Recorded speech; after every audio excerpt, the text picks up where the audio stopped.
Hi friends, welcome back to the channel. Dhanalakshmi live la vandirukanga. Actually pathina ADK, Ram and Manigandan ivangala live la varumbodhu Dhanalakshmi ஒரு பக்கம் live la வந்துட்டாங்க.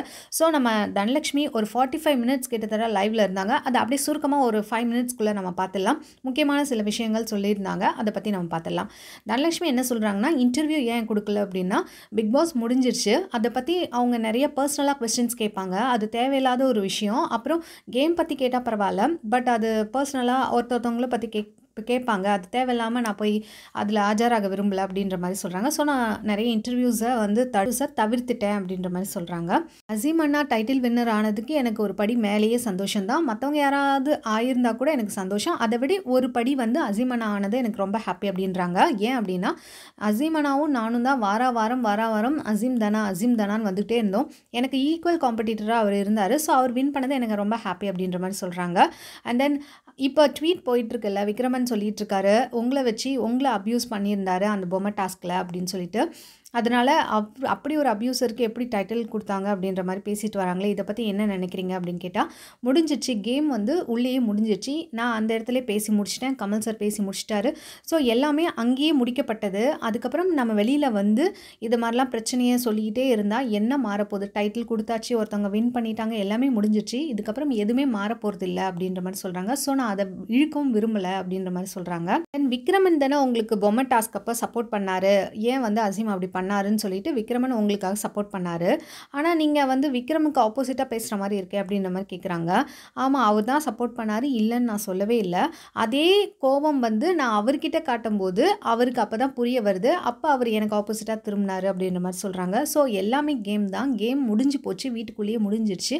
நானுமே அந்த mind செட்டுக்கு வந்துட்டேன். நீங்களும் அந்த மைண்ட் செட்டுக்கு வாங்க. இவங்களோட ஹேட்டர்ஸ் வந்து அவரை இது பண்ணுறதும், அவங்களுடைய சப்போர்ட்டர்ஸ் இவரை திட்டுறதும் இது தேவையே இல்லாத ஒரு விஷயம் அப்படின்ற மாதிரி சொல்கிறாங்க. தென் மக்கள் வந்து ஓட்டு எப்படி போட்டிருக்காங்கன்னு பார்த்தீங்கன்னா, எல்லார் கையிலையும் டிஸ்னி ஹாட் ஸ்டார் இருக்காது, எல்லார் கையிலையும் அந்த ஆண்ட்ராய்டு மொபைல்ஸ் இருக்காது. சில பேர் டிவியில் 1 hour ஷோ பார்ப்பாங்க, அந்த கிளிப்பிங்ஸ் மட்டும் பார்ப்பாங்க. ஸோ அது அடிப்படையில் மட்டும்தான் அவங்களுக்கு போய் சேரும். இன்னொன்று ஓட்டு வந்து எல்லாருமே போட்டிருக்காங்களான்னா ஒரு கொஸ்டின் மார்க் தான். ஸோ அந்த அடிப்படையில் ஓட்டு அப்படி போயிருக்கோம். அதனால் மக்களை ஒன்றுமே சொல்ல முடியாது. அவங்க பார்த்த வரைக்கும் அவங்க இது பண்ணியிருக்காங்க, இது நம்ம ஏற்றுக்கிட்டு போயிட்டே இருக்க வேண்டியது தான் அப்படின்ற மாதிரி சொல்கிறாங்க. அப்யூஸுன்ற வார்த்தை வந்து அசீமை பார்த்து சொல்கிறாங்களே, அது எந்த விதத்தில் உங்களை வச்சு தான் சொல்கிறாங்க அப்படின்ற மாதிரி விக்ரமன் சொல்கிறாரு அப்படின்ற மாதிரி கேட்குறாங்க. அதுக்கு நான் அதுதான் அப்யூஸுன்ற வார்த்தை அளவுக்குலாம் கேமில் போக வேண்டாம். அது ஒரு கேமு, அங்கேயே நான் முடிச்சிட்டேன். இதுவே வெளியில் நடந்தால் கண்டிப்பாக நிற்பேன். அது கேம்ன்றதுனால அங்கேயே முடிச்சாச்சு. அதுக்கப்புறம் வந்து அதை நம்ம இழுத்துட்டு வர வேண்டான்றதுனால தான். ஆனால் அவர் வெளியில் பேசுகிறாருன்னா அதுக்கு நான் என்ன பண்ண முடியும்? நான் பொறுப்பாக முடியாது அப்படின்ற மாதிரி சொல்கிறாங்க. பிக் பாஸ் வீட்டுக்குள்ளே நடந்த மாதிரி வெளியில் நடக்குமானா அப்படிலாம் நடக்காது. சில டைம் பெண்களுக்கு வேணால் நடக்கலாம். அது அவங்கவுங்க அந்த சுச்சுவேஷனுக்கு ஏற்ற மாதிரி ஹேண்டில் பண்ணிக்கணும் அப்படின்ற மாதிரி சொல்கிறாங்க. நான் வந்து யாருக்காகவும் பயந்துக்கிட்டோ இல்லை பேக்வேர்டு அடிச்சிட்டோ இல்லை மாற்றி பேசுகிறேன் அப்படின்னு சொல்கிறவங்க சொன்னால் சொல்லிட்டு போங்க அப்படின்ற மாதிரியும் சொல்கிறாங்க. எல்லார் கூடயும் பேசுனீங்களா அப்படின்னு கேட்டால், அசீம் அண்ணா கூட பேசியிருக்கேன், அவர் லைவில் வருவார் அப்படின்ற மாதிரி சொல்கிறாங்க. ஆனால் விக்ரமன் அண்ணா கூட நான் பேசலை. பட் எங்களுக்கும் அவருக்கும் ஒன்றும் சண்டைலாம் கிடையாது, ஒன்றுமே இல்லை, நான் பேசுவேன் அப்படின்ற மாதிரி சொல்கிறாங்க.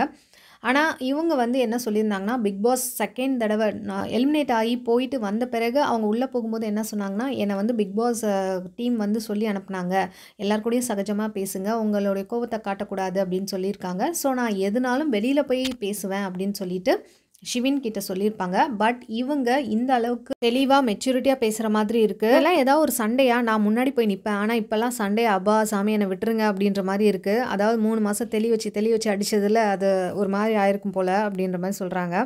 ஏதாவது பட வாய்ப்புகள் இல்லை ப்ராஜெக்ட் ஏதாவது வந்திருக்குன்னா வந்திருக்கு அப்படின்றாங்க. எந்த மாதிரியான படத்தில் நீங்கள் நடிக்க விரும்புகிறீங்க அப்படின்னு கேட்டால், அந்த அருந்ததி, அதுக்கப்புறம் பாகுபலி, அந்த மாதிரி கொஞ்சம் அப்படியே கெத்தா ஒரு சீனில் வந்தாலும் அப்படி கெத்தாக வரணும், டெரரான படத்தில் நடிக்கணும், ஒரு மாதிரி நல்லா ஒரு கோவமாக அந்த ஆக்ரோஷமாக அந்த மாதிரி படங்களில் நடிக்கணும், லவ் சீனு அப்படிலாம் ரொமான்டிக்காலாம் அப்படிலாம் எனக்கு பிடிக்கல அப்படின்ற மாதிரி சொல்கிறாங்க. ஸோ டைரக்டர் பாலாவை எனக்கு ரொம்ப பிடிக்கும். ரொம்ப அழகாகவும் காட்ட மாட்டார், ரொம்ப அசிங்கமாகவும் காட்ட மாட்டார், பார்க்குற மாதிரி இருக்கும்ல, அந்த மாதிரி கேரக்டர்ஸ் எனக்கு பிடிக்கும். ஸோ அவர் படத்தை நடிக்கணும்னு எனக்கு ஆசை அப்படின்ற மாதிரி சொல்கிறாங்க. உங்கள் போஸ்டர் போட்டு உங்களெல்லாம் அப்படி ரொம்ப ஒரு மாதிரி திட்டுறாங்களே, அதுக்கு எங்களால் கம்முன்னு இருக்க முடியலன்னு சொல்லி ஒருத்தர் அனுப்பியிருந்தாரு. அதுக்கு அவங்க என்ன சொல்கிறாங்க, தயவு செய்து நெகட்டிவ் கமெண்ட்ஸ் வந்து வாயை மூடிட்டு அமைதியாக இருங்க, அது என்னுடைய ரெக்வெஸ்ட். தயவு செய்து அவங்க பேசி அவங்களே வந்து போர் அடிச்சிருவாங்க, ஒன்றுமே பிரச்சனை கிடையாது. அவங்க இப்போ நம்ம பாட்டு நம்ம ஒரு லைனில் போகலாம், அவங்க வந்து பேசி திட்டி அவங்களே வந்து என்ன மாதிரி கேஷுவலாக ஆகிடுவாங்க அப்படின்ற மாதிரி சொல்கிறாங்க. ஸோ நீங்கள் எந்த ரிப்ளையும் பண்ணாதீங்க அப்படின்ற மாதிரி சொல்கிறாங்க. ஒரு வாரம் எல்லாரும் பேசுவாங்க. அதுக்கப்புறம் எல்லாமே நார்மல் ஆயிடும் அப்படின்ற மாரி சொல்றாங்க. அண்ட் இந்த வீடியோ பிடிச்சிருந்தா ஒரு லைக் போட்டுருங்க. உங்க ஃபீட்பேக்ஸ கமெண்ட் மூலமா தெரிவிச்சிருங்க. சேனல் புதுசுனா மறக்காம சப்ஸ்கிரைப் பண்ணிட்டு பாருங்க. தேங்க்ஸ் ஃபார் வாட்சிங்.